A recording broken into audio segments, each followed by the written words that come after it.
2018 Toyota Camry Front Clip. This one is headed out on freight. This is how we do it before we ship them out. This is the pre-wrap station. As you can see, dash removed. Fenders in good shape, hood's in good shape. Cover, nice and usable, maybe not insurance quality perfect. We never promise them to be perfect. Headlights nice and clear, other fenders good.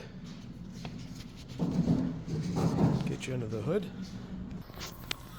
So under the hood, as always, rad condenser fans. A lot of times we leave these hoses in place, we don't cut.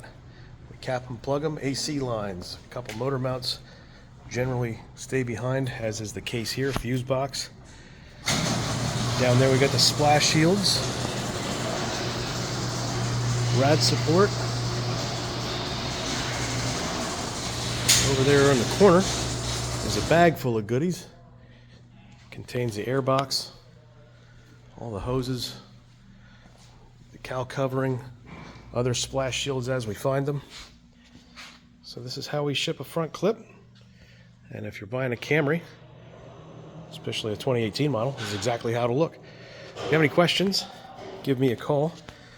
My name's Jared, 800-222-2528. My direct extension here, 112. If you have any questions, let me know.